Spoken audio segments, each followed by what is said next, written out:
কদমবুসি করা হাজারবার জায়েজ। কদমবুসির ব্যাপারে অনেকেই ফতোয়া দিতে পারেন যে কদমবুসি করা কতটুকু জায়েজ। ওলামায়ে কেরামের মত না এটা। রসুলে পাকের দরবারে সাহাবায়ে কেরামও রসুলে পাকের কদম মোবারকে কদমবুসি করতেন।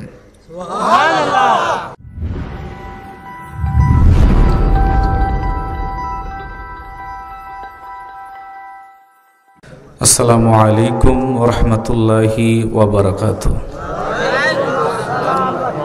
আপনারা সবাই কেমন আছেন? যারা বাহিরে আছেন, দূরে আছেন, আপনারা নিয়ত করেছেন যে আজকে ওয়াজ মাহফিলে ওলামায়ে কেরামের জবান থেকে কোরআন হাদিস ইজমা কিয়াসের আলোকে কিছু কথা আমরা শুনব, যাতে করে ফিদ দুনিয়া হাসানা ওয়া ফিল আখিরাতে হাসানা, দুনিয়া এবং আখিরাতে কল্যাণ হয়। নাকি উদ্দেশ্য অন্য কিছু? উদ্দেশ্য যদি থাকে ওয়াজ নসিহত শোনা, কোরআনের কথা শোনা, তাহলে বাহিরে না থেকে ভিতরে বসে যান। কারণ এখানে দুইটা জিনিস আপনারা পাবেন, একটা হলো রহমত, দ্বিতীয়টা হলো গজব। একটু বিবেকের কাছে নাড়া দেন। যেখানে কোরআনের কথা হয়, রসুলে পাকের হাদিসের কথা হয়, সেই মজলিসটা আদবের মজলিস। কথা বলেন, বেজার হচ্ছেন? রসুলে পাকের দরবারে সাহাবায়ে কেরাম ঘন্টার উপর ঘন্টা বসে থাকতেন, একটু নড়াচড়া করতেন না। সুবহানাল্লাহ বলে। কেন বসে থাকতেন? রসুলে পাকের আল্লাহ পাক স্পেশাল কিছু মোজেজা, স্পেশাল কিছু ক্ষমতা আল্লাহ পাক তার হাবিবকে দিয়েছিল, যেটা অন্য কোন নবী রাসূলকে আল্লাহ পাক দেয় নাই। জোরে বলবেন না সুবহানাল্লাহ? হতে পারে আজকাল এই মাহফিল আমাদের জন্য শেষ মাহফিল। আমরা এই মাহফিল করে বাড়ি ফিরে যাব, গ্যারান্টি কেউ দিতে পারবো? আমি ওমর ফারুক মুজাহিদি দিতে পারবো? জোরে বলেন। আমরা কেউই দিতে পারবো না বাবা। কখন আমাদের মরণ চলে আসবে, আজরাইল ইসলাম সামনে হাজির হয়ে যাবে। তো আমরা আল্লাহ পাকের দরবারে একটু শুকরিয়া করি, আসুন একটু বসি, আল্লাহকে স্মরণ করি। আমাদের হাতে কিন্তু দুইটা দিনের সময় নাই। বলবেন কেন? কারণ আমাদের গড় আয়ু হলো 60 বছর। আমাদের হায়াতের জিন্দিগি বর্তমান গড় আয়ু কয় বছর? বর্তমান কিন্তু 100 বছর 150 বছর লোক কি আর দেখা যায়? জোরে বলেন। পাওয়া যায় না। গড় আয়ু যদি আমাদের 60 বছর হয়, এই 60 বছর বয়সে আমাদের 12 বছর যায় বালক বয়সে খেলতে, মাটির মধ্যে গড়াগড়ি পারতে, নাকি 24 বছর 25 বছর আমাদের যায় যুবক বয়সে, যেই সময়টা আমরা আমাদের যুবকের শরীরের রক্তটা গরম থাকার কারণে বিভিন্নভাবে আমরা চলাচল করি, গতি থাকে না। কথা বলেন ঠিক কিনা? এরপরে 30 বছর 35 বছর হওয়ার পরে বিবাহ জীবন আসে, সন্তান হয়, এরপরে ছেলে মেয়ে, সংসার জীবনে ব্যস্ততা, এভাবে 50 বছর কেটে যায়। এরপরে আপনার বৃদ্ধ কাল, যখন বয়স আপনার শেষের দিকে চলে আসবে, 8 বছর আপনার সংসারের ঘানি হিসাব করতে করতে, টেনশন করতে করতে বাকি থাকবে আমার হাতে মাত্র 2টা বছর। কথা বলেন ঠিক কিনা? এভাবে আপনি যখন বৃদ্ধ হয়ে যাবেন, তখন নামাজ পড়তে গেলে নামাজও ঠিক মতো হবে না। তাসবিহ কখন বলতে হবে, কখন সূরা ফাতিহা পড়তে হবে, সূরা মিলায়া পড়তে হবে, এটাও আমাদের মনে থাকবে না। কথা বলেন ঠিক কিনা? যুবক বয়সের ইবাদতটা হলো আল্লাহ তার রাসূলের কাছে প্রিয়। কথা বলেন ঠিক কিনা? ভাইরা আমার, এই গড় আয়ু 60 বছরের মধ্যে যদি আমরা হিসাব করি, এই বাল্যকাল, যুবককাল, আমাদের মধ্যম বয়স, বিবাহ জীবন, সন্তানাদি, সংসার জীবন, এই হিসাব করতে করতে আমরা যদি হিসাব করে দেখি, 2টা দিনও আমাদের হাতে নাই। কথা বলেন ঠিক কিনা? আছে? ওরে জিন্দেগি তোর যায় রে ফাঁকি দিয়া রে সোনার আদম, জিন্দেগি তোর যায় ফাঁকি দিয়া। ওরে নিশি তোর যাই রে ফাঁকি দিয়া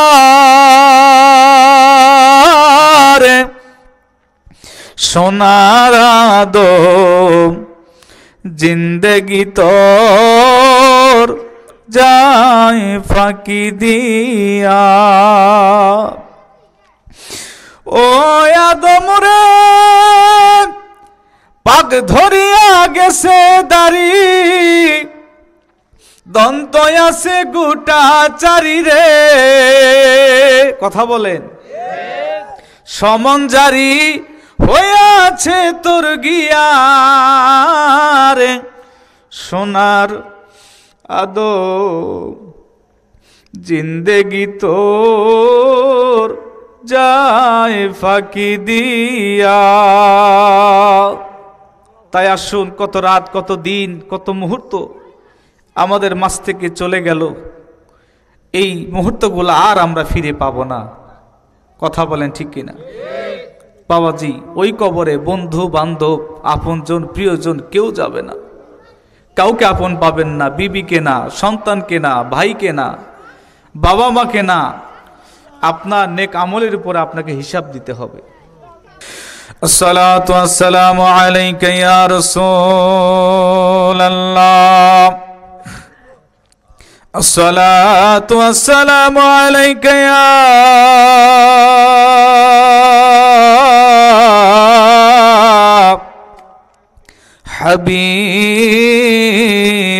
হাবিবাল্লাহ, আসসালাতু ওয়াসসালামু আলাইকা ইয়া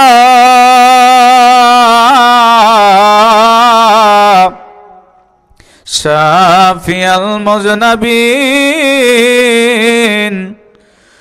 আসসালাতু ওয়াসসালামু আলাইকা ইয়া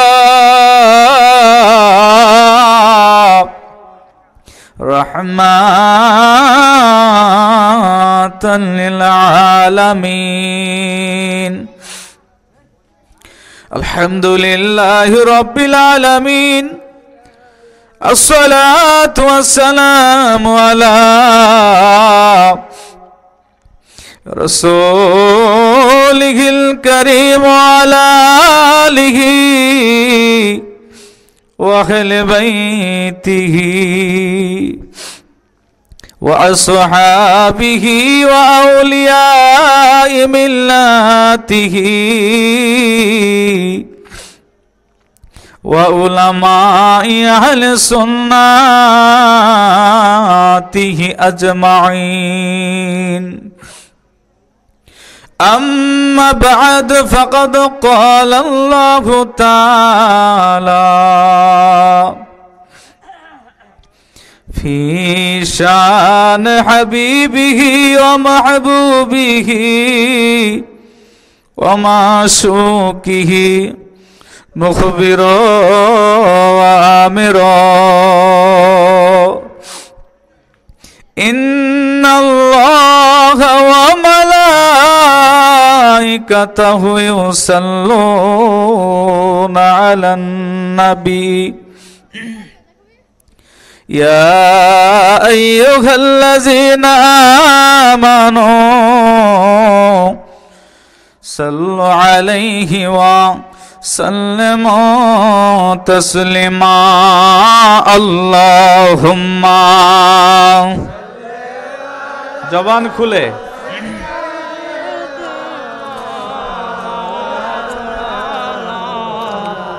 ওয়ালা আলে সাইয়্যিদিনা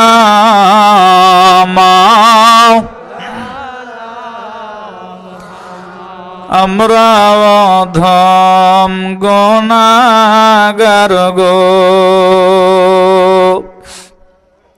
ও নবী আপনার মোরা চিনলাম না,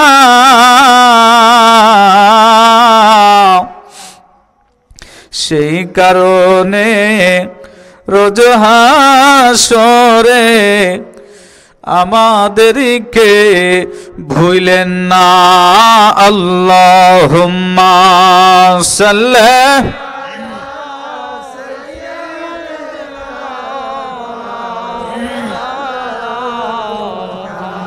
وعلى آل سيدنا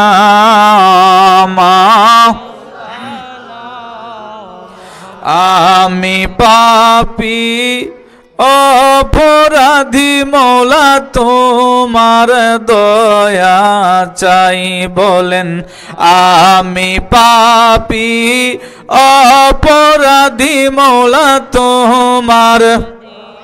খারাপ লাগবে, খারাপ লাগবে? একটু আমার সঙ্গে বলেন, আল্লাহর কাছে একটু আমরা ক্ষমা চেয়ে নেই, আমরা তো পাপী, কথা বলে ঠিক কিনা? আল্লাহ বলেছে ওয়ালাউ আন্নাহুম ইজ্জালামু আনফুসুহুম, আল্লাহ বলেছে তোমাদের নফসের উপরে তোমরা জুলুম করেছো, পাপ করেছো, অন্যায় করেছো, তোমরা তওবা করো, ইস্তিগফার করো, আমি আল্লাহ তোমাদের জন্য দয়া করে তোমাদেরকে মাফ করে দিব। তাই আসুন আল্লাহর কাছে একটু প্রার্থনা করি, আমি পাপী অপরাধী মওলা তোমার দয়া চাই বলেন আমি পাপী অপরাধী মওলা তোমার। তুমি দয়া না করিলে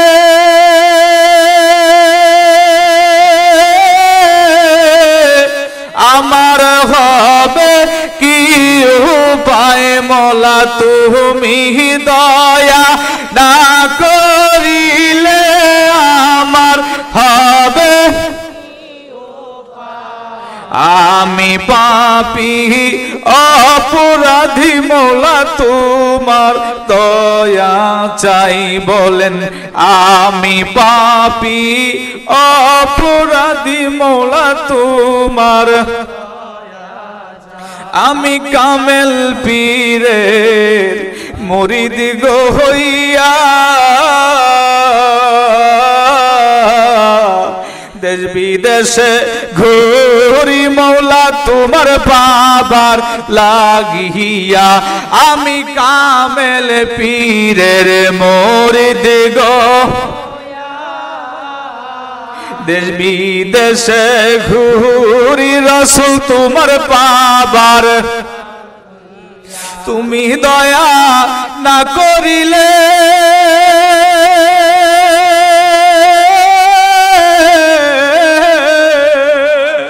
তুমি দয়া না করিলে আমার হবে কি উপায় মওলা, তুমি দয়া না করিলে আমার হবে কি উপায়, আমি পাপী অপরাধী মওলা তোমার, আমি পাপী অপরাধী মওলা তোমার। আল্লাহুম্মা সাল্লি, জবান খুলে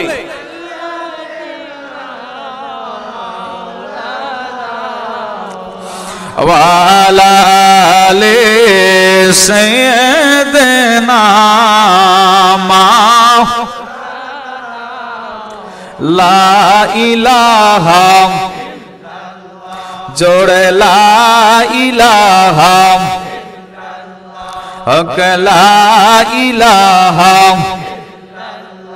জোড়ে লা ইলাহা ইল্লাল্লাহ মুহাম্মদ রাসূলুল্লাহ।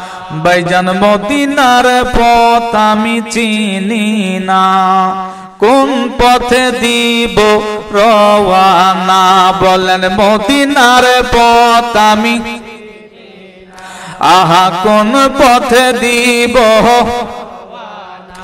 ওরে মুর্শিদ জানে ঠিকানা ভাই, ওলিয়া জানে ঠিকানা ভাই, তাদের কদম সাইরনা লা ইলাহা জোরে লা ইলাহা হক লা ইলাহা ইল্লাল্লাহ মুহাম্মদ রাসূলুল্লাহ, লা ইলাহা ইল্লাল্লাহ মুহাম্মাদুর রাসূলুল্লাহ সাল্লাল্লাহু আলাইহি ওয়াসাল্লাম। সকলে জবান খুলে বলি আলহামদুলিল্লাহ। লক্ষ কোটি দরুদ ও সালাম জিন্দা নবী, হায়াতুন নবী, নূর নবী, আকা মৌলা, তাজেদারে মদিনা, আফতাবে নবুয়াত, শামসুল হেদায়ত, বদরে দোজা, সৈয়দুল সাকালাইন, হাবিবে লাবি, হাবিবে তাবি, নূর আলা নূর, নূরে মুজাসসাম, রহমতের নবী, মায়ার নবী, নূরের নবীর রওজা শরীফে লক্ষ কোটি দরুদ ও সালাম জানাই। সকলে পড়ে নেই মুহাম্মদ রাসূলুল্লাহ সাল্লাল্লাহু আলাইহি ওয়াসাল্লাম। বক্তব্যের প্রারম্ভে तमाम পৃথিবীর আউলিয়া کرام তেনাদেরকে স্মরণ করি, আমার পীর ও মুর্শিদের কদম মোবারকে কদমবুসি করি। কদমবুসি করা হাজারবার জায়েজ। কদমবুসির ব্যাপারে অনেকেই ফতোয়া দিতে পারেন যে কদমবুসি করা কতটুকু জায়েজ। ওলামায়ে কেরামের মত না এটা। রসুলে পাকের দরবারে সাহাবায়ে কেরামও রসুলে পাকের কদম মোবারকে কদমবুসি করতেন। সাহাবায়ে কেরামের আদব ছিল সে কদমবুসি, কদম অর্থ পা, বুসি অর্থ চুমা দেওয়া। কদমবুসির ব্যাপারে অনেকেই বলবে যে কদমবুসি আমাদের সমাজে হয় না, ডাইরেক্ট সেজদা করে। না, ডাইরেক্ট সেজদা করা যাবে না, কোনো মানুষকে সেজদা করা হারাম, কুফরি, কিন্তু কদমবুসি করা যায়। এখন কদমবুসি করতে গেলে কদম অর্থ পা, বুসি অর্থ চুমা দেওয়া। তো পায়ে চুমা দিতে গেলে মাথা তো নত হবে, কথা বলেন ঠিক কিনা? এটা সেজদার উদ্দেশ্যে না। সেজদার উদ্দেশ্য হলো আল্লাহ তাআলাকে যখন আপনি সেজদা করবেন সেখানে তাসবিহ আছে, সেখানে আল্লাহ পাকের জিকির আছে, স্মরণ আছে। নামাজের মধ্যে যেভাবে আল্লাহকে সেজদা করবেন, কিন্তু কদমবুসিটা হলো ভিন্ন। মা বাবার পায়ে সন্তান কদমবুসি করবে, চুমা দিবে, এটা হাজারবার জায়েজ। সুবহানাল্লাহ। রাসূল বলল যারা উম্মতের মধ্যে তাদের মা বাবার কদমে চুমা দিল তারা যেন জান্নাতের দরজায় জানালায় চুমা দিল। অতএব কদমবুসি করা জায়েজ। এজন্য তামাম পৃথিবীর আউলিয়া کرام, খাজা এনায়েতপুরীর নিসবতে যত আউলিয়া کرام আছে তাদেরকে বক্তব্যে স্মরণ করি। আজকের প্রধান অতিথি যিনি সুন্নি জামাতের নয়নমণি, পীরে তরিকাত, রাহনামায়ে শরিয়ত, হযরতুল আল্লাম হযরত মাওলানা মুস্তাফিজ রহমান আবু আলী ইমরান আল মুজাদ্দিদি মাদ্দাজ রুহুল আলী সাহেব কিবলা, গদনিশি পীর, বিশ্ব সবরেসানি দরবার শরীফ, আমবাগ শকিপুর, আমার শ্রদ্ধাভাজন প্রিয় মানুষ, তিনি আমাদের মাঝে আজকে উপস্থিত আছেন। সকলে তার জন্য আমরা দোয়া করি আল্লাহ পাক যেন হায়াতের মধ্যে বরকত দান করে, সকলে বলি আমিন। আমার পূর্বে অনেক ওলামায়ে کرام, আমার হেলালি ভাই হাবিবুল্লাহ বাহার সাহেব, আব্দুল খালেক আল মুজাদ্দিদি, এছাড়াও স্থানীয় ওলামায়ে کرام তেনারা আলোচনা করেছেন। আসলে আমার প্রিয় ভাই, আমার মিতা, ওনার আব্বাজান, ওনার পরিবার, ওনার আম্মাজান আমাকেও সন্তানের মতো আমাকে মোহব্বত করে ভালোবাসে। এখানে আমি আসছিলাম একটা মাহফিলে, সেখান থেকে পরিচয় হয়েছে, আপনারা জানেন। তো যাই হোক, আমরা পৃথিবীতে কেউ স্থায়ী হব না, কথা বলেন ঠিক কিনা? পৃথিবীতে একটা বিষয় স্থায়ী হবে, সেটা হলো মানুষ ইন্তেকালের পরে তার কিছু ভালো কাজ সেটা অমর হয়ে থাকে, অর্থাৎ জীবিত থাকে। সুবহানাল্লাহ বলেন। আমি আপনাদেরকে বলেছি রাসূলে পাকের দরবারে সাহাবীরা বসে থাকতেন, রাসূলে পাকের চেহারা মোবারক দেখতেন, তারা উঠতেন না, ওঠা চলাফেরা করতেন না, ঘন্টার পর ঘন্টা বসে থাকতেন। কারণ রাসূলে পাকে আল্লাহ পাক চারটা বিশেষ গুণ দিয়েছিল। একটা হলো কামালিয়াত, সুবহানাল্লাহ বলেন। দ্বিতীয় হলো জামালিয়াত, তৃতীয় হলো কারাবাত, চতুর্থ হলো এহসান। ওলামায়ে কেরাম যারা এই চারটে বিষয়ের মানে তারা বুঝবে। আপনাদেরকে খুলে বলি, কারণ জলসা মাহফিলটা তো আমাদের একটা ক্লাস, স্কুল নাকি? এখানে ক্লাস হয়, আমাদের জানা দরকার আছে কিনা? অতএব আপনি বৃদ্ধ হয়েছেন, আমি ছোট মানুষ এখানে বসেছি, এটা মনে করবেন না যে আমরা বৃদ্ধ মানুষ, সে ছোট মানুষ বসেছে। যারা এখানে আপনারা বসে আছেন আমার চাইতে আল্লাহর কাছে আপনারা প্রিয়, দামি, আল্লাহর কাছে আপনারা প্রিয়। মনে রাখবেন, শিক্ষা অর্জনের জন্য ছোট বড় না। আপনি বৃদ্ধ হয়েছেন, যুবক বয়সে শিখতে পারেন নাই, যখন আপনার বয়স হয়ে যাবে আপনি যেটা জানেন না, ইমাম সাহেব হোক, আপনার ভাতিজা হোক, আপনার ছেলে হোক, কিংবা মহল্লার একটা ছোট ছেলে, সে জানে, তার কাছ থেকে আপনি জেনে নিতে পারবেন। প্রিয় ভাইরা আমার, প্রিয় বাবাজিরা আমার, আল্লাহ রাব্বুল আলামিন তার হাবিবকে 4টা বিশেষ গুণের গুণান্বিত করেছিলেন। প্রথম হলো কামালিয়াত, আল্লাহ প্রদত্ত ইলম। আল্লাহ প্রদত্ত, একটু কথা বলতে হবে, আল্লাহ প্রদত্ত। দ্বিতীয় হলো কামালিয়াত, দ্বিতীয় হলো জামালিয়াত। প্রথম হলো কামালিয়াত। জামালিয়াতটা কি? জামালিয়াতটা হলো সুন্দর চেহারা, সুবহানাল্লাহ বলে। তৃতীয় নম্বর হলো কারাবাত, অর্থাৎ নৈকট্য, অর্থাৎ রাসূলে পাকের দেখার জন্য যেই যাইতো, রাসূলে পাককে দেখে তার নিকটে বসে থাকতে তাদের মনে ইচ্ছা পোষণ হতো। চতুর্থ নম্বরে হলো ইহসান। ইহসান কি? রাসূলে পাকের দরবারে যারাই যাইতো, বিধর্মীরা হোক, অন্য ধর্মের লোক হোক, যারাই হোক না কেন, রাসূলে পাকের দরবারে যাওয়ার পরে রাসূলে পাক সাল্লাল্লাহু আলাইহি সাল্লাম তাদেরকে ভালোবাসা দিতেন, মোহব্বত করতেন, কাছে টানতেন, খাবার খাইতে দিতেন। সুবহানাল্লাহ বলেন। এটা হলো ইহসান, অর্থাৎ দয়া করা। রাসূল তিনি দয়া করেন। এখনো রওজা আধার থেকে, রওজা শরীফ থেকে উম্মতেরকে দয়া করার জন্য তিনি সদা সর্বদা প্রস্তুত থাকেন। প্রথমে হলো কামালিয়াত, আল্লাহ প্রদত্ত ইলম। যে ইলমটা কি আপনাদেরকে বলি, এই যে পৃথিবীতে এত তাফসির হয়, এত তাফসিরকারক আসছে, এত মুফাসসির হয়েছে, এত মুহাদ্দিস হয়েছে, ওয়াজ নসিহত আপনারা শুনেন, তাফসির শুনেন। আচ্ছা বলুন তো, কোনো আলেম, কোনো মুহাদ্দিস, কোনো ফকি আজ পর্যন্ত সূরা বাকারার আলিফ লাম মিম এর তাফসির করতে পারছে? মিতা পারছে? এই তাফসিরের জ্ঞান কে জানে? আল্লাহু আলামুন ওয়ার রাসূলু, সুবহানাল্লাহ বলেন। আল্লাহ এবং তার রাসূল ভালো জানে। এই আলিফ লাম মিম এর তাফসির কোন আলেম করতে পারে নাই। এই জ্ঞানটা একমাত্র আল্লাহ তার হাবিবকে দিয়েছিল, সুবহানাল্লাহ বলেন। এই জন্য বিশেষ ইলমটা, এই ইলমটা আল্লাহ পাক তার হাবিবকে দিয়েছিল। এই তাফসির অন্য কেউ করতে পারে নাই।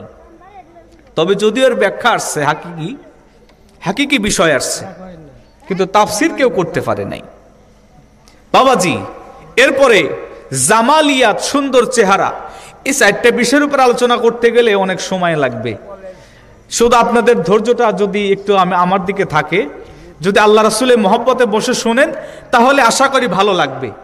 কারণ রাসূলে পাকের জীবনী, রাসূলে পাকের কথা শুনে যদি আমি আমলের দিকে ধাবিত হই, কিংবা আমাদের চোখ দিয়ে যদি রাসূলের মহব্বতে দুফোঁটা চোখের পানি আসে, এটা আপনার আমার জন্য নাজাতের ওসিলা হয়ে যাবে।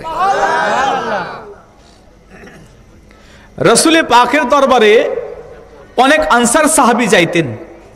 জামালিয়াতটা কি আপনাদেরকে বুঝাই। রাসূলের দরবারে আনসার সাহাবীরা যাইতেন। আনসার সাহাবীরা বেশিরভাগই গরিব ছিল। আহলে সুফার কিছু সাহাবীরা ছিল যারা কিনা রাসূলে পাক খাইলে ওরা খাইতো, রাসূলে পাক না খেয়ে থাকলে ওরাও না খেয়ে থাকতো। রাসূলে পাক যদি 10 দিন না খেয়ে থাকতো, ওরাও 10 দিন না খেয়ে থাকতো। ওরা নিয়ামত স্বরূপ রাসূলে পাকের থুতু মোবারক জমিনে ফেলতে দিতে না। আহলে সুফার সাহাবীরা অপেক্ষায় থাকতো কখন রাসূল আমার থুতু মোবারক ফেলবে। তারা হাতের মধ্যে নিয়ে শরীর মোবারকে তারা নিয়ামত, রহমত, বরকত স্বরূপ নিতেন।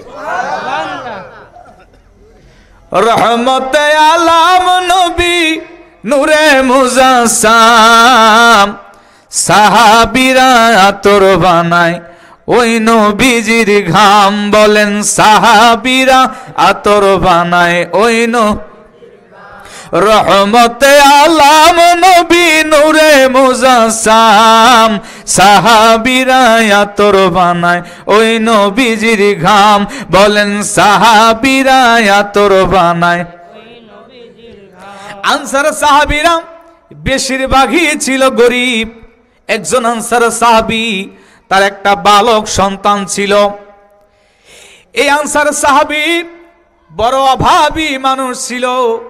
অভাবের তাড়নায় তিনি রাসূলের দরবারে যাইতেন। রাসূলে পাকের দরবারে যদি কোনো খাবারের ব্যবস্থা হইতো তিনি খাইতেন, আর যদি কোনো খাবারের ব্যবস্থা না হইতো ওই সাহাবী তার বিবি, তার সন্তান তারাও না খেয়ে থাকতেন। হঠাৎ কয়েকদিন ধরে ক্ষুধার্ত অবস্থায় বিবি ডাক দিয়া বলে, ওগো স্বামী, ওগো নবীর সাহাবী, আনসার সাহাবী, যান যান, আজকে কয়েকদিন আমার ঘরের চুলায় আগুন জ্বলে না, সন্তানকে নিয়ে রসুলের দরবারে নিয়ে যান, যদি কোনো খাবারের ব্যবস্থা হয় আপনি সন্তানকে খাওয়াবেন এবং আপনি খাবেন, যদি বেশি অবস্থান থাকে আমার জন্য নিয়ে আসবেন। ও স্বামী, যান রসুলের দরবারে যান। ওই আনসারের সাহাবী ডাক দিয়া বলে, ও বিবি, রসুলের দরবারে গেলে কি খাবার পাওয়া যাবে? এবার আনসারের সাহাবী তার বিবি ডাক দিয়া বলে, প্রাণের স্বামী, শুনেছি ক্ষুধার্ত সাহাবীরা যখন রসুলের দরবারে যায়, রসুলের পাকের চেহারার মধ্যে এত মায়া, রসুলের পাকের চেহারার মধ্যে এত মায়া আছে, তার নূরানী চেহারার মধ্যে তাকায়া থাকলে নাকি সাহাবীদের ক্ষুধা নিবারণ হইয়া যায়। ও প্রাণের স্বামী, আপনি চলে যান রসুলের পাকের দরবারে। এবার সাহাবী, আনসার সাহাবী চলে গেলেন নবী পাকের দরবারে তার বালক সন্তানকে নিয়ে। ওই বালক সন্তান মায়ের কথা শুনেছিল, যাওয়ার সময় তার মা তার কাছে একটা খঞ্জন দিয়েছিল, বলে, বাবা, খঞ্জনটা কোমরের মধ্যে গুজে রাখবা, কারণ রাস্তার মধ্যে যদি ডাকাত ধরে এইটা কাজে লাগতে পারে। আল্লাহু আকবার। ওই আনসার সাহাবী বালক সন্তানকে নিয়ে রসুলের দরবারে চলে গেলেন। রসুলের পাক তিনি মসজিদে নববীর মধ্যে সাহাবীদেরকে নিয়ে তিনি বয়ান করে, নসিহত প্রদান করে। সাহাবীরা ঘন্টার পর ঘন্টা বসে থেকে রসুলের পাকের জবান থেকে আলোচনা শুনতেছে, কেউ কোনো ওঠা চলা বিষয় করে না। এবারে বালক সাহাবীকে, বাবাও সাহাবী, সন্তানও সাহাবী, কারণ রসুলের পাককে মোহাব্বত যারা করেছে, ভালোবেসেছে, রসুলের পাকের দরবারে যারা যাতায়াত করেছে, রসুলের পাককে নিজের জানের চাইতে বেশি ভালোবেসেছে, এরা সবাই সাহাবী। কথা বলেন ঠিক কিনা? ওই আনসারের সাহাবী বালক সন্তানকে নিয়ে মসজিদে নববীতে নামায়া দিলেন, কিন্তু ওই বালকটা তার আব্বাজানকে ডাক দেয়া বলে, আব্বাজান, রসুলের পাকের চেহারা তো আমি দেখতে পাই না, কারণ আমার সামনে যারা বসে আছে তারা সবাই লম্বা লম্বা বড় বড় সাহাবী। সুবহানাল্লাহ।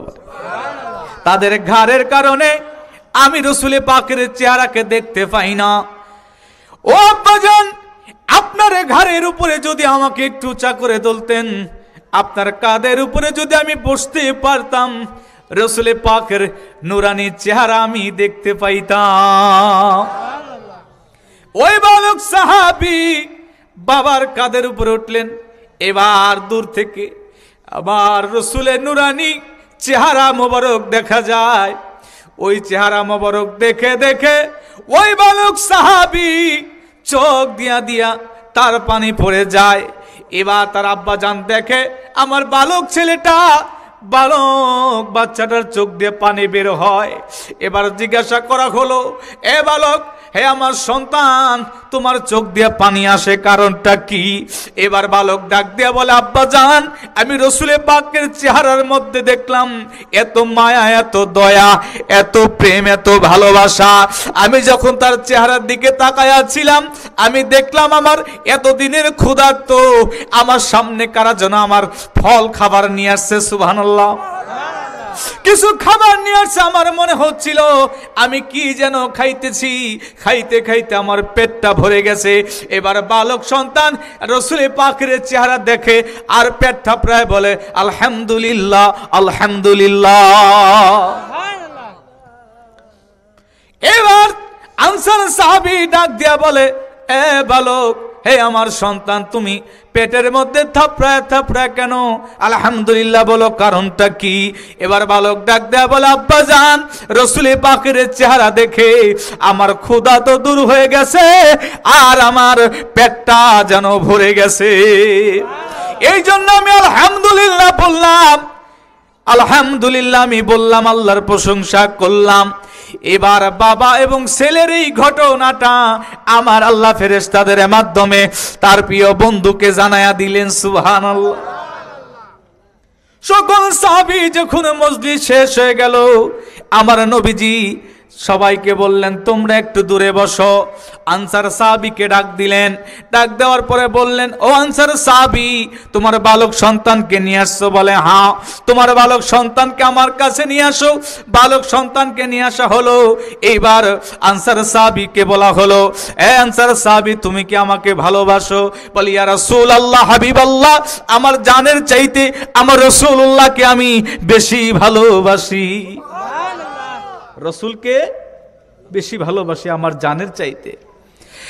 আনসার সাহাবী, আমি জানতে চাই তোমার বিবি, তোমার সন্তান আমাকে ভালোবাসে কিনা? আনসার সাহাবী ডাক দেয়া বলে, ইয়া রাসূলুল্লাহ, আমি যেহেতু ভালোবাসি, আমার বিবি আমার সন্তানও আপনাকে ভালোবাসে। আমার নবী তো জানতেন ওই ছেলেটা, তার চেহারা দেখে তার ক্ষুধা নিবারণ হয়ে গেছে, পেটটা ভরে গেছে। বাবা এবং ছেলের এই ঘটনাটা আমার আল্লাহ তার হাবিবকে আগেই জানিয়ে দিয়েছে জিব্রাইলের মাধ্যমে। সুবহানাল্লাহ। আমার নবী ডাকতে বলে, এ আনসার সাহাবী, শুনো রে, আমি একটু পরীক্ষা নিতে চাই, তোমার সন্তানকে আমার কাছে নিয়ে আসো। বালক সন্তানকে কাছে নিয়ে আসলেন। এবার আমার রসুল বললেন, হে বালক, তুমি কি আমাকে ভালোবাসো? ওই বালকটা মুস্কি হাসি দিয়ে বললেন, ইয়া রাসূলুল্লাহ, আমার জানের চাইতে আমি রাসূলুল্লাহকে ভালোবাসি। নবী আমার মুস্কি মুস্কি হাসলেন। এবার ডাক দেয়া বলে, এ বালক, আমি তোমাকে পরীক্ষা করতে চাই। এবার আমার নবী বললেন, তোমার কোমরের মধ্যে কি? বলে আমার আম্মা আসার সময় আমাকে একটা খঞ্জর দিয়েছিল। সুবহানাল্লাহ। আমার নবী বললেন, এ বালক, এই খঞ্জনটা আমার হাতে দাও। রাসূল পাকের হাতে খঞ্জনটা, ছুরিটা দেওয়া হলো, তরবারিটা দেওয়া হলো। আমার নবী ডাক দেয়া বললেন, বালক রে, আমি রাসূলকে কত ভালোবাসো আমি পরীক্ষা করতে চাই। এই যে তোমার হাতে খঞ্জনটা দিলাম, যাও তোমার বাবার ঘাড় থেকে মাথা আলাদা করে দিয়ে আসো। আল্লাহু আকবার বলেন। কেমন ঈমান এবার দেখেন আপনারা। এ বালক, তোমার বাবার ঘাড় থেকে মাথা আলাদা করে দিয়ে আসো, আমি রাসূল দেখতে চাই। বালক খঞ্জনটা হাতে নিয়ে একটু দেরি করলেন না। রাসূল পাকের কথা শুনে বালকটা যখন দৌড় দিবে, নবী আমার বুঝতে পারলেন বালক আমাকে ভালোবাসে। এবার আমার নবী ডাক দিয়ে বলেন, না রে বালক, না, এটা আমার পরীক্ষা। আমি দেখলাম তোমার আব্বা জানকে তুমি বেশি ভালোবাসো নাকি আমি রাসূলুল্লাহকে বেশি ভালোবাসো। এ বন্ধু মুসলমান, আমরা মুখে বলি রাসূলকে ভালোবাসি, মুখে বলি, কিন্তু কাজে পরিণত আমাদের হয় না। জোরে বলেন। নবী আমার ডাক দেয়া বললেন, ততক্ষণ পর্যন্ত ইমানদার হবা না যতক্ষণ পর্যন্ত না তোমার বিবি, তোমার সন্তান, তোমার সম্পদ, তোমার ব্যবসা বাণিজ্য সব কিছুর চাইতে, এবং কি তোমার নিজের জানের চাইতে, লা ইউমিনু আহাদুকুম হাত্তা আকুনা হাব্বা ইলাইহি মিন ওয়ালিদিহি ওয়া ওয়ালাদিহি ওয়ান নাস আজমাইন, ততক্ষণ পর্যন্ত তোমরা ইমানদার হবা না নিজের জানের চাইতে, সব কিছুর চাইতে আমি রাসূলকে যদি তোমরা ভালো না বাসতে পারো। আমরা তো মুখে ভালোবাসি, কথা বলেন ঠিক কি না? অন্তর দিয়ে ভালোবাসতে হবে। মনে রাখেন, যারা অন্তর দিয়ে ভালোবাসবে, মনে রাখেন, নামাজ, রোজা, হজ, যাকাত, টুপিদারি, লম্বা জুব্বা, বড় বড় আলখিল্লা, পাগড়ি দিয়া কেউ পার পাবে না। এটা হলো আমল। আর রাসূলকে ভালোবাসার নাম হলো ঈমান। সুবহানাল্লাহ বলবেন না? নবী আমার ডাক দিয়ে বলে, এ আনসার সাহাবী, শুনো রে, আমি পরীক্ষা নিলাম তোমার সন্তান কতটুকু আমি রাসূলকে ভালোবাসে। এবার আমার নবী দরবারে ওই আনসার সাহাবী বললেন, ইয়া রাসূলুল্লাহ, হাবিবাল্লাহ, আমি আপনার কদমে আমার সন্তানকে উৎসর্গ করে দিলাম, আমার সন্তানের জন্য আপনি দোয়া করেন। রাসূল আমার বললেন, তোমার সন্তান যুদ্ধের ময়দানে যাইয়া আমি রাসূলের জন্য তোমার সন্তান শহীদ হয়ে যাবে। এটা হলো জামালিয়াত। রাসূলের চেহারা দেখে ক্ষুধা নিবারণ হয়ে যায়। কারাবাত হলো নৈকট্য। এ বন্ধু মুসলমান, নবীজির প্রেম ভালোবাসা আমাদের দরকার আছে কি আছে না? জোরে বলেন। আমার নবীজি উম্মতের জন্য রাত্রিতে তিনি ঘুমাইতেন না, রাত্রিতে তিনি ঠিকভাবে খাবার খাইতেন না। নবী আমার সেজদায় পড়ে থাকতেন। কাফের বেঈমানেরা রাসূলে পাকের শরীর মুবারক মোরা উটের ভুঁড়ি নিয়ে যাইয়া ঢেকে দিত। নবী আমার আল্লাহর দরবারে উম্মতের জন্য কাঁদতে থাকতেন। আমার আল্লাহ বলতেন, ওগো আমার হাবিব, আপনি একবার বলেন কাফের বেঈমানদেরকে আমি ধ্বংস করে দিব। নবী আমার বলতেন, ওগো আমার আল্লাহ, কাফের বেঈমানদেরকে যদি আপনি ধ্বংস করে দেন, এই কালেমার বাণী আমি কার কাছে পৌঁছাবো? ইলাহি আলামিন আসমান আর জমিন সৃজন করিলেন আল্লাহ যাহার খাতিরে। নবীজির শানের কথা বলবো গো কারে, নবীজির শানের কথা বলবো গো। পারে তরি বান্ধিয়া আমার নবী থাকবে দাঁড়াইয়া। মারহাবা বলে। পারে তরি বান্ধিয়া আমার নবী থাকবে দাঁড়াইয়া। ইমাম হাসান হুসাইন রবে দুই কিনারে। নবীজির শানের কথা বলবো গো কারে, নবীজির শানের কথা। আয় মা বোনেরা, গভীর মনোযোগ। আপনারা আজকে আমি আপনাদের বিষয় এবং মা বাবার খেদমতের বিষয়ে এবং স্বামী স্ত্রী মহব্বতের বিষয়ে কিছু কথা বলে যাব, কারণ বর্তমান প্রেক্ষাপট নিয়ে কিছু আলোচনা করা দরকার। কথা বলেন বন্ধু মুসলমান, আপনারাও গভীর মনোযোগ দিয়ে শুনবেন। ভিতরে মা বোনেরা আছেন, তারাও শুনবেন। নবী আমার উম্মতের জন্য কত পাগল ছিল। নবী আমার একদিন গোসল মোবারক দেওয়ার জন্য মাইশার হুজরার মধ্যে প্রবেশ করলেন। মাইশাকে ডাক দিয়ে বলে, আয়েশা আমি গোসল দিব, আমার গোসল মোবারকের পানি তুমি একটু উঠায়া দাও। মাইশা ডাক দিয়া বলে, ইয়া রাসূলুল্লাহ, হাবিবাল্লাহ, নবী গো, এটা তো ভালো কথা, সুন্দর কথা। আমি আয়েশা আপনার কদমে আমার জীবন যৌবন সবকিছু অর্পণ করে দিব। আমার আব্বা সিদ্দিক আকবর, সিদ্দিক আবু বকর আপনার সঙ্গে আমাকে বিবাহ দিয়েছে আপনার খেদমত করার জন্য। সুবহানাল্লাহ। ইয়া রাসূলুল্লাহ, হাবিবাল্লাহ, নবী আপনি একটু বসেন, আপনার গোসল মোবারকের পানি আমি উঠায় দিতেছি। নবী আমার জলচকির উপরে বসলেন। জলচকি চিনেন? হ্যাঁ, আপনাদের অঞ্চলে কি বলে? জলচকি বলে তো। নবী আমার ছোট্ট একটা জলচকির উপরে বসলেন। মা আয়েশা বলে, ইয়া রাসূলুল্লাহ আপনি একটু অপেক্ষা করেন, আপনার গোসল মোবারকের পানি উঠায় দিতেছি। নবী আমার বসলেন, মা আয়েশা পানি উঠায়া দিলেন। এইবার নবী আমার ডাক দিয়া বলে, আয়েশা রে, গোসল দিব, গোসলের জায়গাটা পরিষ্কার করে দাও। নবী আমার গোসল দেওয়ার জন্য তিনি শরীর মোবারকের মধ্যে পানি ঢালতেছেন। এবার মা আয়েশা দূর থেকে বলে, ইয়া রাসূলুল্লাহ, হাবিবাল্লাহ, আপনি যদি বেয়াদবি মনে না নেন, বেয়াদবি না করেন, বেয়াদবি মনে যদি আপনি না করেন, ইয়া রাসূলুল্লাহ, হাবিবাল্লাহ, আমি আপনার শরীর মোবারকে একটু সাবান দিয়ে ধুয়ে দিতে চাই। আল্লাহু আকবার বলেন। নবী আমার মুস্কি মুস্কি হাসে, আয়েশা রে, আমার শরীর মোবারক তুমি ধুয়ে দিবা, এটা তো খুব ভালো কথা। সুবহানাল্লাহ বলে। কিন্তু আমাদের বাবাজিরা ভাইয়েরা সারা দিন মাঠে ঘাটে বাজার থেকে আসার পরে যদি বলে, এই অমকের মা এক বালতি পানি ভরো তাড়াতাড়ি, এমনও কিছু বউ আছে কয় যে পানি বইড়া নিতে পারো না। কথা কন না কে? পানি বইরা নিতে পারেন না। আহা,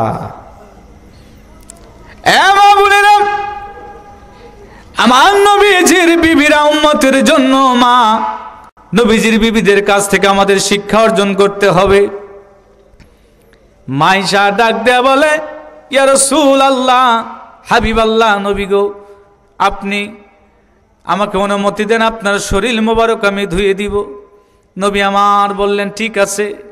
মাইশা হাত মোবারক কসলায়, হাত মোবারক সাবান দিয়ে ধুয়ে দেয়।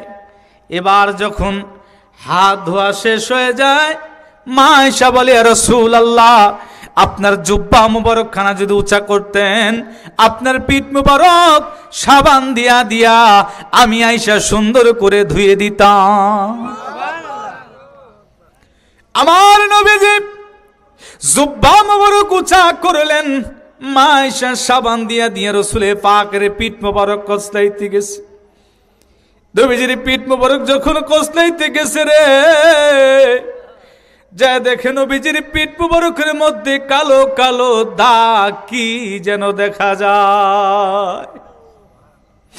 মা আয়েশা রাখতে বলে, ইয়া রাসূলুল্লাহ, হাবিব আল্লাহ, নবী গো, আমার বেয়াদবি মাফ করবেন ইয়া রাসূলুল্লাহ। আপনার পিঠ মুবারক ধুইতে যাইয়া খুঁজতে যাইয়া দেখি আপনার পিঠের মধ্যে কালো কালো কালো কালো দাগ কি যেন দেখা যায়। এই কথা যখনই বলছে, রসুল আমার কথা বলে না, চোখ দিয়া দিয়া রসুলে পাকের চোখ দিয়া দিয়া পানি বের হয়। মা আয়েশা মনে করলেন, আমি আয়েশার কথায় মনে হয় রসুল আমার মনে বড় কষ্ট পেয়েছে। ইয়া রাসূলুল্লাহ, হাবিবাল্লাহ, নবী গো, আমি আয়েশার কথায় আপনি বড় মনে কষ্ট পেয়েছেন।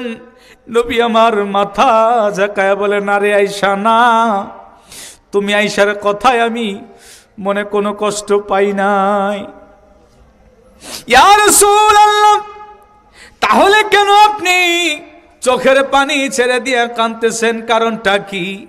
নবী আমার ডাক দেয়া বলে, আয়েশা রে, এটা সেই দাগ, আমি যখন কালেমার দাওয়াত দিতে গিয়েছিলাম রে আয়েশা, আমার উম্মতেরা আমাকে চিনতে পারে নাই, বুঝতে পারে নাই, আমাকে পাথর মেরেছিল, সেই পাথরের দাগ আমি রসুলের শরীর মোবারকের আগার কারণে কালো কালো দাগ আজও পর্যন্ত আছে।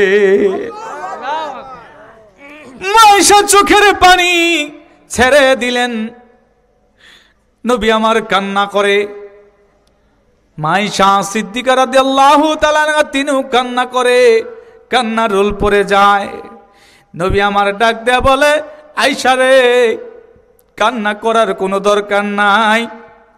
যেদিন আমি হাসরের ময়দানে দাঁড়াবো, আমার উম্মত যেদিন ওই কষ্ট করবে, জাহান্নামের আগুন যেদিন দাবড়াবে, আমি রসুল সেই দিন যাইয়া আমার আল্লাহ দরবারে এই কালো কালো দাগ দেখাইয়া আমার উম্মতকে নাজাতের ব্যবস্থা আমি রসুল করে দিব।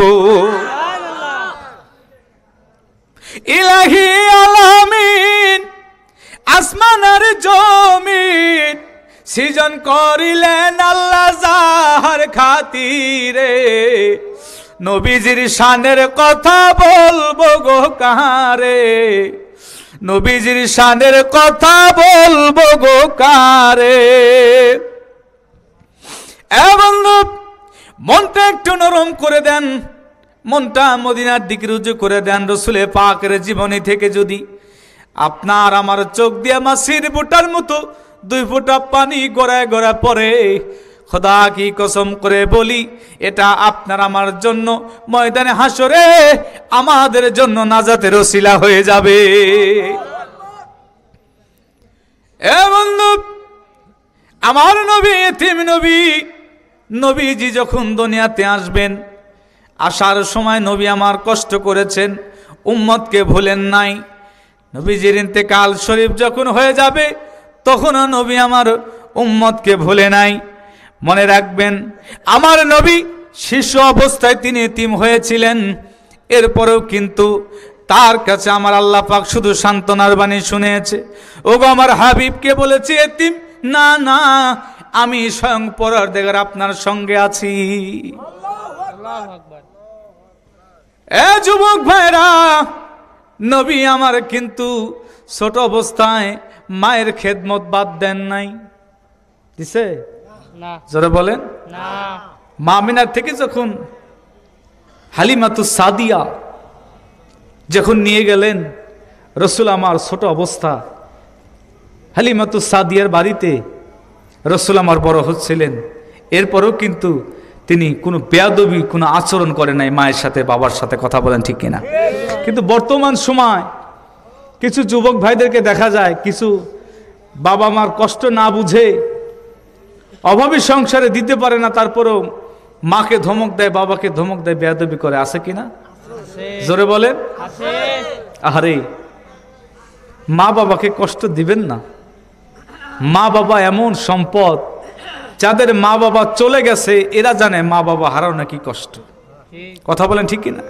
এই যে বৃদ্ধ মানুষগুলো বসে আছে, পৃথিবীতে অনেক মানুষকে তারা ডাকে, কিন্তু মা ডাকের মতো শান্তি আর তারা পায় না। জোরে বলেন না কেন? বাবা ডাকের মতো শান্তি আর পাওয়া যায় না। মা বাবা কত বড় নিয়ামত। রসুল আমার বসে আছে, সাহাবীরা বসে আছে মসজিদে নববীতে। হঠাৎ করে একজন বৃদ্ধ মহিলা আসলেন। রসুল আমার ওই বৃদ্ধ মহিলাকে দেখে দাঁড়িয়ে গেলেন। রসুল কি করলেন জানেন? রসুলে পাকের মাথার পাগড়ি মোবারক খুলে বসার জন্য ব্যবস্থা করে দিলেন। এরপরে বৃদ্ধ মহিলাকে বললেন, আম্মাজান আপনি এখানে বসেন। সুবহানাল্লাহ। আমার রসুলে পাকের সাথে কি যেন গুনগুন করে তিনি বলতেছিলেন। এরপরে যখন চলে গেলেন, সাহাবীরা বলতেছে, ইয়া রাসূলুল্লাহ, হাবিবাল্লাহ, আপনার পাগড়ি মোবারককে আমরা তো ইজ্জত করি, সম্মান করি। যেই রসুলের কদম মোবারকের এত দাম, তার জুতা মোবারকের এত দাম, যে জুতা মোবারকের কারণে মদিনার ধুলাবালি পর্যন্ত ধন্য হয়ে গেছে। ইয়া রাসূলুল্লাহ, আপনার পাগড়ি মোবারক বসতে দিলেন ওই বৃদ্ধ মহিলা। ওই বৃদ্ধ মহিলাটা কে? রসুল আমার চোখের পানি ছেড়ে দিয়ে বললেন, আমার দুধমা হালিমাতুস সাদিয়া। আল্লাহু আকবার।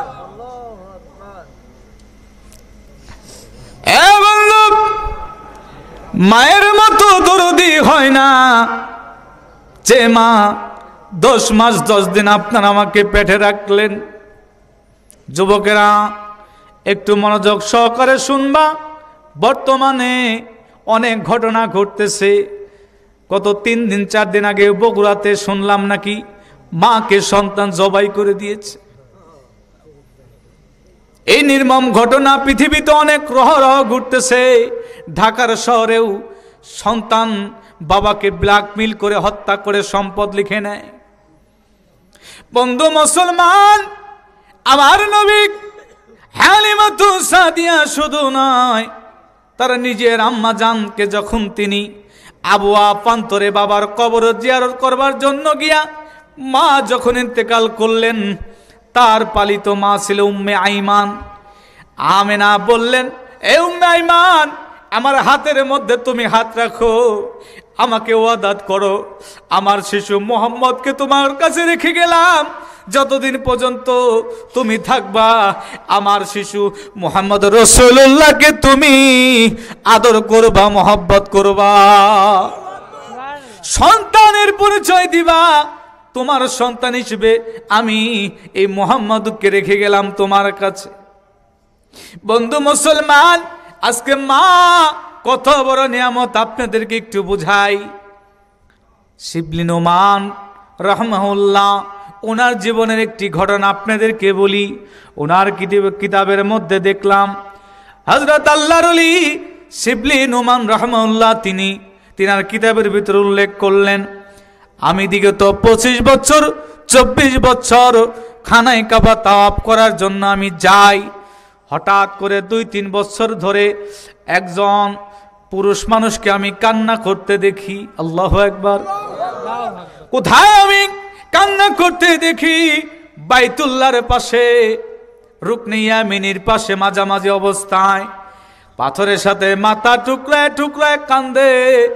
আমি ওই মানুষটাকে বললাম, কে গো আপনি?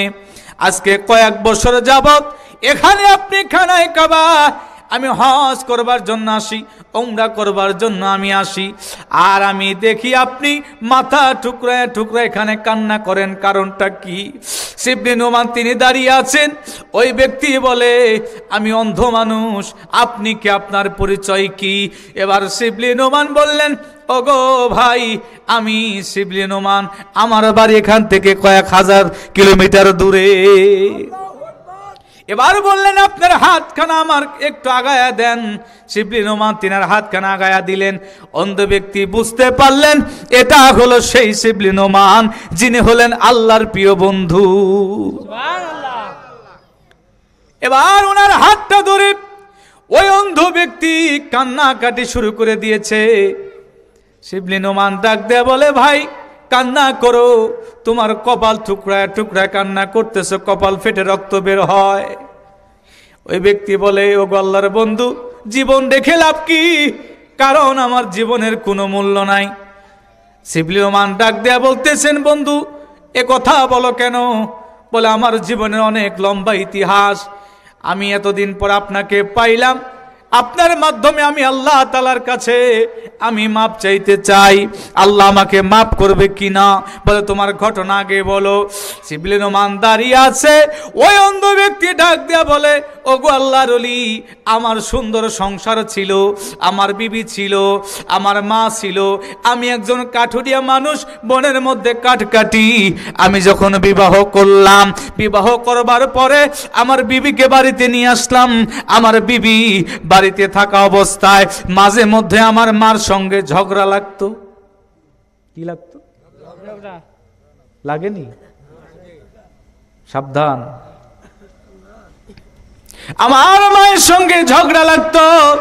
আমি একদিন দুপুর বেলা বিবিকে বলে গেলাম, বিবি আজকে আসতে আমার দেরি হইতে পারে, আমার জন্য তুমি খাবার নিয়ে যাই। বনের মধ্যে খাবার নিয়ে যাইবা। এবার কাঠুরিয়া বনের মধ্যে কাঠ কাটে, দুপুর গড়ায় যায়, বিকাল হয়ে যায়, খাবার নিয়ে যায় না। দৌড়াইতে দৌড়াইতে বাড়ি চলে গেলেন, যাইয়া ডাক দেয়া বলে, বিবি বেলা পার হয়ে গেল, তারপরেও আমার খাবার কেন গেল না? কারণ কি? রান্না কি করো নাই? বলে, না রান্না করো নাই, কারণটা কি? বলে, তোমার মাকে যদি এই বাড়িতে রাখো তাহলে আমি আর রান্না করতে পারবো না, আজকে একটা ফয়সালা করতে হবে, না হয় তোমার মা থাকবে, না হয় আমি থাকবো, তোমার মায়ের সঙ্গে আমার ঝগড়া লাগে। এ বন্ধু, কাঠুরিয়া বলল, বিবি কি হয়েছে বলো? বিবির প্রতি এত মোহব্বত হয়ে গেল। বিবি অভিনয় করে করে যখন বলল, তোমার মা আমার সঙ্গে প্রায় প্রায় ঝগড়া করে, তুমি যদি আজকে একটা ব্যবস্থা না করো আমি তোমার বাড়িতে থাকতে পারবো না, তোমার সংসারে থাকতে পারবো না। এবার ওই কাঠুরিয়া বিবির কথা মতো যাইয়া শীতের দিনে মা আগুন নিয়া তাপাইতেছিল। আল্লাহু আকবার। পিছন থেকে যাইয়া এই নির্মম সন্তান, বেয়াদব সন্তানটা মার পিছন দিক থেকে একটা লাথি মেরে দিয়েছে। মা আগুনের মধ্যে পড়ে মা ওই মুহূর্তে ছটফট করতে করতে দুনিয়ার থেকে বিদায় নিয়ে চলে যায়। সন্তান একটু পিছন দিকে তাকাইল না। মা যখন ইন্তেকাল করেছে, বিবি ওদিকে তিনি চলে যাচ্ছে, এত বারবার ডাকা হয়, আসে না। মা যখন বিদায় হয়ে গেছে, এবার কান্না শুরু করেছে। কাঠুরিয়া শিবলী নোমানকে বলে, আমার মা আর আমার বিবির ঝগড়ার কারণে মাকে আমি আঘাত করে দুনিয়ার থেকে বিদায় করে দিয়েছি, আমি কি মাপ পাবো না? এবার শিবলী নোমান বলে, এটা তো আমি বলতে পারবো না, আমি মুরাকাবা করে দেখি। তিনি মুরাকাবায় যখন বসেছে, আমার আল্লাহ জানায় দিলেন, না রে শিবলী, না রে শিবলী নোমান, তার আর কোনোদিন মাফ হবে না। চিন্তা করছে, মা বাবার মনে কষ্ট দিলে সে যদি মক্কা মদিনার মুসাফিরও হয়, মক্কা মদিনার হাজী সাহেব, ইমাম সাহেব যদি হয়, কাজ হবে? জোরে বলেন না। এ বন্ধু, গভীর মনোযোগ দিয়ে শুনতে হবে। আমার নবীজি আমাদেরকে এটা শিক্ষা দেয় নাই? দিছে? ওলি আল্লাহরা কি এটা শিক্ষা দিছে যে মা বাবারে বাদ দিয়ে আমাদের কাছে আসো? জোরে বলেন। হক্কানি ওলি আল্লাহ যারা, তারা সব সময় শিক্ষা দিয়েছে যে আপনারা আপনাদের মা বাবার খেদমত করেন। কথা বলেন ঠিক কিনা? আর অনেকেই বলে যে মা বাবাই তো আছে, পীর ধরার দরকার কি? বলে না? আরে মা বাবা তো আছে, পীরের কাছে গেলে, আল্লাহর ওলিদের কাছে গেলে মা বাবার খেদমত কিভাবে করতে হয় তারা শিক্ষা দেয়। কথা বলেন ঠিক কিনা? জাকির ভাইরা, মুরব্বীরা, বাবাজিরা, ভাইরা শুনেন, সময় আমার অল্পের মধ্যে আলোচনা শেষ করে দিব। শিবলী নোমান ডাক দেয়া বললেন, তুমি যতই কান্না করো আল্লাহ তোমাকে মাফ করবে না। আরো কান্না বেড়ে যায়। শিবলি নুমান এবার মুরাকাবা করে আল্লাহর কাছে দরখাস্ত করলেন, ওগো আমার আল্লাহ, আমার এই দোয়াটা আপনি কবুল করেন, তাকে কি মাফ করা যায়? আমার আল্লাহ কোনোভাবে রাজি হন না। এরপরে আমার আল্লাহ যখন বলেছে, সন্তান যখন মা বাবার জন্য দোয়া করে, মা বাবার জন্য আল্লাহর কাছে ইস্তিগফার করে, সুবহানাল্লাহ, আল্লাহ তাদেরকেও মাফ করে, সন্তানকেও মাফ করে। সেই উভয় বাণীটা শোনানোর পরে এবার শিবলি নোমান ওই ব্যক্তিকে নিয়ে কবরের পাশে যাইয়া বলল, তুমি জিয়ারত করে মাপ চাইতে থাকো। আল্লাহু আকবার। আল্লাহ যদি মাফ করে তাহলে সম্ভব, এছাড়া কোনোদিনও সম্ভব না, সম্ভব হবে না। বন্ধু মুসলমান, মা বাবাকে আঘাত দিয়া, মা বাবার মনে কষ্ট দিয়ে কোনো সন্তান যদি মনে করে আমি বড় ধনী হব, টাকাওয়ালা হব, সম্পদওয়ালা হব, ওই সম্পদ 4 পয়সায় কাজে লাগবে না। কথা বলেন ঠিক কিনা? লাগবে না। আল্লাহর পয়গম্বর মুসা আলাইহিস সালাম আল্লাহ দরবারে বলতেছেন, আল্লাহ আমি ইন্তেকালের পরে আমি কোথায় থাকবো? বলে জান্নাতের মধ্যে। মুসা আলাইহিস সালাম ডাক দেয়া বলে, আল্লাহ শুনেছি সমস্ত নবীদের নাকি বন্ধু থাকবে, জান্নাতের মধ্যে আমারও কি একজন বন্ধু থাকবে নি? এইবার মুসা আলাইহিস সালাম যখন আল্লাহর দরবারে বললেন, আমার আল্লাহ জানায় দিলেন, বন্ধু মুসা রে, সমস্ত নবীদের মতোই তোমারও একজন বন্ধু থাকবে জান্নাতের মধ্যে। বলে সে বন্ধুটা কে জানতে চাই। আমার আল্লাহ বলে, ঠিক আছে পরিচয় করাই দেব, কিন্তু তোমার পরিচয় গোপন রাখবা। সুবহানাল্লাহ বলে।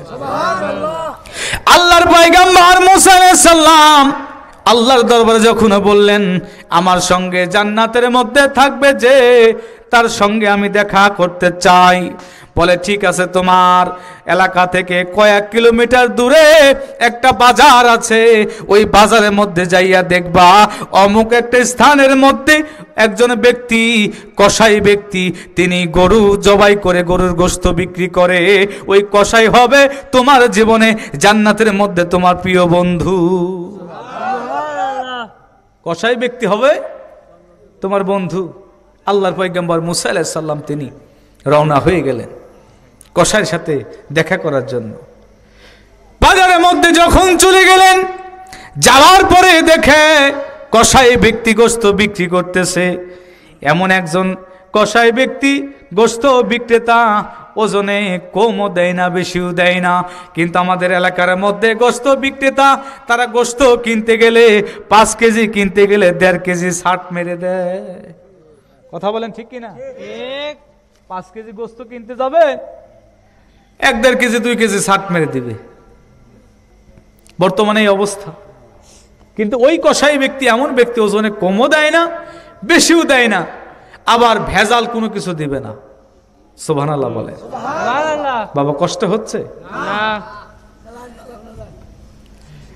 ওই কসাই ব্যক্তি গোশত বিক্রি করা অবস্থায় আল্লাহর পয়গম্বর মুসা আলাইহিস সালাম যখন তিনি গেলেন, যাওয়ার পরে বলতেছে, আমি দরবেশ ব্যক্তি, আপনার একাই আসছি, থাকার জায়গা নাই, আমি রাত্রি যাপন করতে চাই, আপনার বাড়িতে কি থাকার ব্যবস্থা হবে?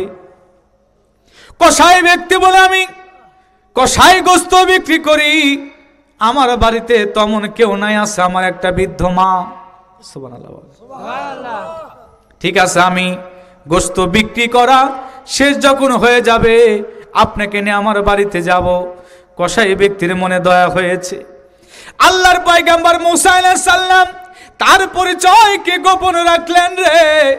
এবার কসাই ব্যক্তি গোশত যখন বিক্রি শেষ হয়ে গেল, অল্প কিছু গোশত রাখলেন। মেহমান যেহেতু আসছে, তাকে মেহমানদারি করতে হবে। সুবহানাল্লাহ বলেন। মেহমানদারি করা হলো সুন্নত। মেহমানদারি করা উত্তম কাজ, দিনের মধ্যে সবচেয়ে উত্তম কাজ মেহমানদারি করা, মানুষকে খাওয়ানো, মানুষ সালাম আদান প্রদান করা। সুবহানাল্লাহ বলে। এবার আল্লাহর পয়গম্বরকে নিয়ে গোশত বিক্রেতা তিনার বাড়িতে রওনা হয়ে গেলেন। যাওয়ার পরে ওই গোশত রান্না করবে। বলে বন্ধু আপনি একটু বসেন, অপেক্ষা করেন, আমি গোসল দিয়ে আসি, এই গোশতটা সুন্দর করে রান্না করব। এত সুন্দর করে রান্না করব, আপনি আমার মেহমান, আপনাকে আমি সুন্দর করে রান্না করে খাওয়াবো। এবার গোসল দিয়ে আসলেন, কসাই ব্যক্তি নিজ হাতে রান্না করে। আল্লাহর পয়গম্বর মুসা আলাইহিস সালাম ডাক দেয়া বলে, ওগো বন্ধু আপনি একাই রান্না করেন, আপনি কি বিবাহ করেন নাই? এই কথা বলার সঙ্গে সঙ্গে কসাই ব্যক্তি ডাক দিয়ে বলে, না আমি বিবাহ করি নাই। বলে কারণটা কি? আপনার বয়স তো অনেক হয়ে গেছে। কসাই ব্যক্তি বলতেছেন, ওগো বন্ধু আমি বিবাহ করি নাই। কারণ কি আপনি জানতে চান? কারণটা হলো এই যে চলেন, হাত ধরে কসাই ব্যক্তি আল্লাহর পয়গম্বরকে পাশের ঘরের মধ্যে নিয়ে গেলেন। নিয়ে যাওয়ার পরে দেখে ঘরের মধ্যে বৃদ্ধ একটা মহিলা আছে। সুবহানাল্লাহ। মুসা আলাইহিস সালাম ডাক দিয়ে বলেন, ও বন্ধু কসাই ব্যক্তি বৃদ্ধ মহিলাটাকে ডাক দিয়ে বলে, এটা হলো আমার জনম দুঃখিনী মা। আপনি বললেন আমি বিবাহ করি নাই, এই কারণটা আপনি জানতে চান। আমি এই কারণে বিবাহ করি নাই, আমার মা ছোটবেলায় আমার আব্বা যখন ইন্তেকাল করেছিল, আমি যখন ছোট ছিলাম, আমার আম্মা জান আমাকে ছোটবেলা থেকে লালন পালন করেছিল। আমার মা আজকে বৃদ্ধ হয়ে গেছে, আমার মার দেখাশোনা আমি নিজে করি, নিজে রান্না করে খাওয়াই। আমার মার গোসল আমি করায়া দেই, সকাল বিকাল রান্না করে নিজে হাতে আমার মাকে আমি খাওয়াইয়া দেই। আমি বিবাহ করি নাই, আপনি জানতে চান আমি এই কারণে বিবাহ করি নাই। কারণ হলো বিবাহ করবার পরে আমার বিবি যখন আসবে, আমার মায়ের খেদমতে যদি ত্রুটি হয়ে যায়, আমার মার সঙ্গে বেয়াদবি হবে। এই কারণে আজও পর্যন্ত আমার মার কারণে আমি বিবাহ করি না। এবার আল্লাহর পয়গম্বর মুসা আলাইহিস সালাম ওই বৃদ্ধ মার কাছে চলে গেলেন, ডাক দিয়ে বলে, মা আপনার সন্তান যে আপনার জন্য এত খেদমত করে, এত আপনাকে দেখাশোনা করে, আপনার সন্তানের জন্য আপনার কি দোয়া। এবার মা ডাক দিয়ে বলে, ওগো বান্দা তুমি শুনতে চাও, ওগো আল্লাহর বান্দা তুমি শুনতে চাও। ওই মাও জানে না ওই ব্যক্তি হলো আল্লাহর পয়গম্বর মুসা।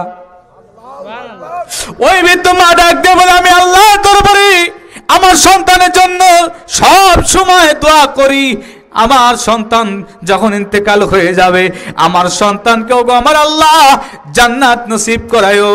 জান্নাতের মধ্যে আল্লাহর পয়গম্বর মুসা আলাইহিস সালামের সঙ্গে আমার সন্তানকে থাকার ব্যবস্থা করে দিও। আল্লাহর পয়গম্বর মুসা আলাইহিস সালাম আল্লাহ পাকের বিশেষ মুজিজার কারণে প্রশংসা করতেছিল। আর কসাই ব্যক্তিকে ডাক দেয়া বলে, কসাই ব্যক্তিরে আমি হইলাম সেই আল্লাহর পয়গম্বর মুসা। আল্লাহ পাক তোমাকে জান্নাতে দেওয়ার পরে তোমার মায়ের খেদমতের কারণে তোমার মার দোয়া আল্লাহ কবুল করে নিয়েছে।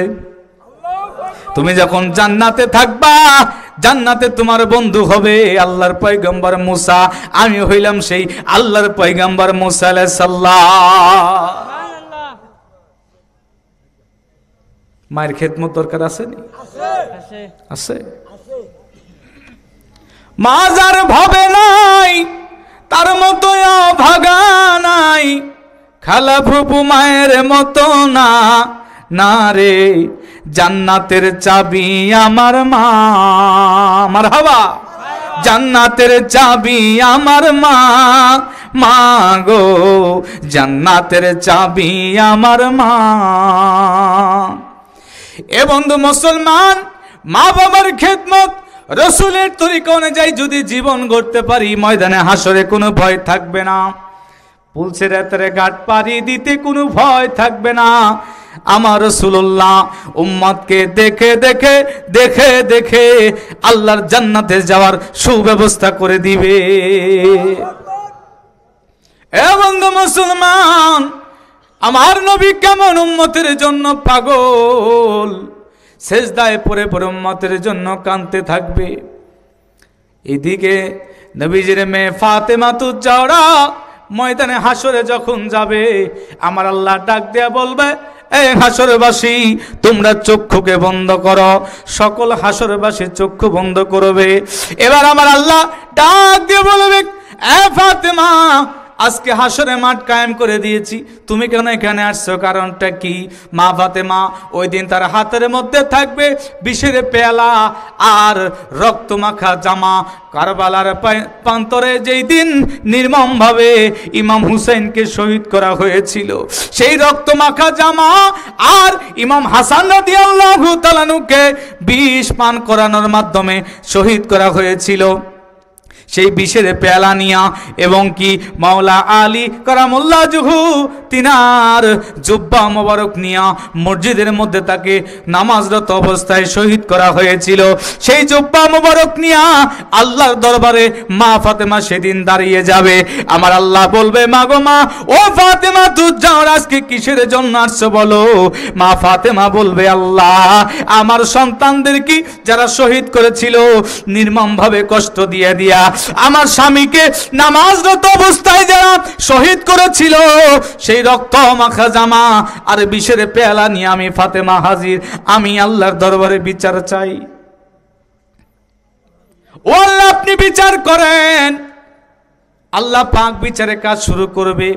এদিকে জিবরাইল আমিন দৌড়াইতে দৌড়াইতে রসুলে পাকের কাছে চলে যাবে। নবী আমার সেজদায় পড়ে পড়ে জাহান্নামের গেটের সামনে আল্লাহর দরবারে কাঁদতে থাকবে। আমার আল্লাহর দরবারে সেজদায় পড়ে কান্নারত অবস্থায় থাকবে।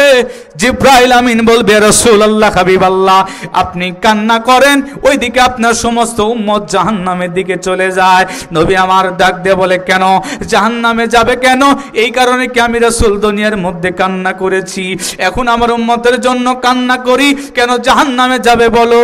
এইবার জিবরাইল আমিন বলবে, ইয়া রাসূলুল্লাহ, ইয়া হাবিবাল্লাহ, নবী গো, আপনার মেয়ে ফাতেমাতুজ জাহরা তিনি কারবালার প্রান্তরের জন্য বিচারের জন্য আল্লাহর দরবারে বিচার চায়। মাওলা আলী রাদিয়াল্লাহু তাআলা আনহু তিনার জুব্বা মাখা জুব্বা নিয়ে আল্লাহর দরবারে দাঁড়িয়েছে।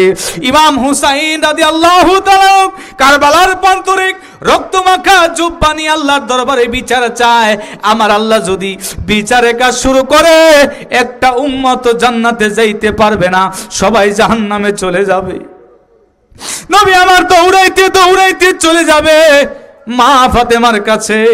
মা ফাতেমাকে বলবে, মা গো, দুনিয়ার মধ্যে কি এটাই কথা ছিল?